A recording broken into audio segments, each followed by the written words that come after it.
have a temper. It's what you do with it that matters. So you have a temper. Your kids have a temper. I get it. Believe me, I get it. Holes in the wall, broken bank when I was a kid, the little family heirloom I slammed on the ground because I was screaming and I was angry. I understand. I understand the frustration as a parent when I watch my kids enraged, and I know what it's like to be that kid in rage. And I will tell you, it's okay if you have a temper. It's okay to feel what you feel. It's okay for those emotions because that's real. That's you. But at the same time, while it's okay to have those feelings, your actions begin to create consequences for yourself and for other people. That bank didn't deserve to be destroyed. The holes in the wall, they didn't need to be there, broken things, all of that stuff. What that was frustration being communicated kinesthetically, right? Manifesting something instead of energetically feeling it, bringing it out into physical reality, which can be a problem because it causes consequences, like I said. So why is it okay if you have the anger? Well, the thing we got to understand is if we want to influence or change a situation, we have to be in rapport with it. We have to be in flow with it. So what's good about having a temper? I say this to parents all the time. They're like, my kid has his anger issues and blah, blah, blah. Like, I get it. But what's good about being angry? And they're like, nothing's good about it. I'm like, really? So your kid gets upset about things. Is that somebody who doesn't care or somebody who does care? They do care. And do you think they have low standards or do you think they have high standards? Right? Because it sounds like they're getting angry about stuff because it's not where that they want it to be. That sounds like a high standard. And is that something coming from outside of them or something coming from inside of them? It's coming from inside. Definitely no one's pushing this on them. Right. So what you're telling me is you have somebody who cares, who has high standards, and is motivated from inside themselves.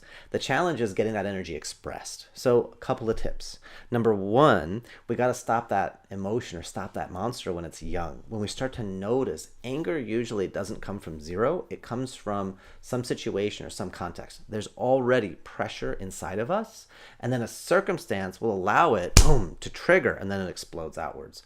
So start to notice, what are we thinking, feeling, doing, focused on? Start to notice those things, and then you can begin to unravel your particular recipe or your child's recipe for anger. Does that make sense? Take a shot, right? We talked about that another time.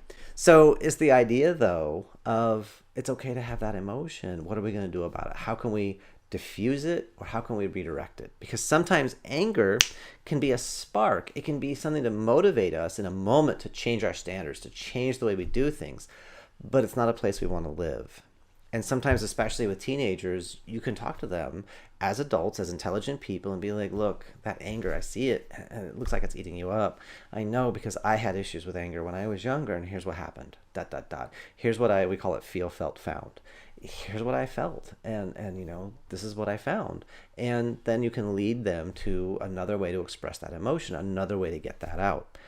The one thing I will caution you on is be careful about getting angry and then using that energy like, well, then you could go out and chop wood, or you could, go work a heavy bag, or you could do X or Y or Z, because we don't want to link that emotion to that place of activity, right? I used to work in a sandpaper factory, and I was very productive, but I was very angry. And I used that anger to be productive at work, to get up in the morning, to go to bed at night. Like, anger fueled kind of everything, and it was consuming me. And I didn't even realize it at the time until somebody pointed out, it was actually my Kung Fu master, Grandmaster Ming. He said, don't talk to yourself like that. Because he heard me say something about myself to myself that was negative. And he heard that, and that comment from him clicked in me, and I began to notice, how was I talking to myself? How was I programming myself? So it's okay to be angry. It's okay because that emotion is real and you feel it. Now, where's it coming from and what am I doing with it? Those are the two bigger questions to go figure out.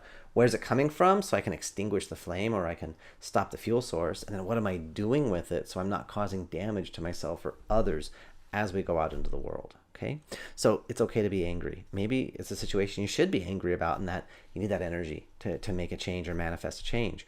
But it's not a place we want to live. It's not a place you deserve to live. So we got to get that stuff dealt with.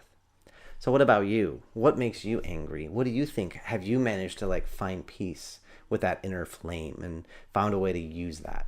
Okay, so I want to encourage you, have that conversation with yourself. If you need someone else to talk to, please do get some extra input and some extra guidance. There's no shame in that whatsoever. And I'm Jeremy, the Kung Fu Guy. If this made sense to you, please hit the subscribe button. We'll be doing more of these, and turn on notifications. Make sure you share this out so that other people can get this kind of idea and this kind of information to help improve their lives too. And you make it an outstanding day. You're awesome, and I'll see you when I see you. Bye.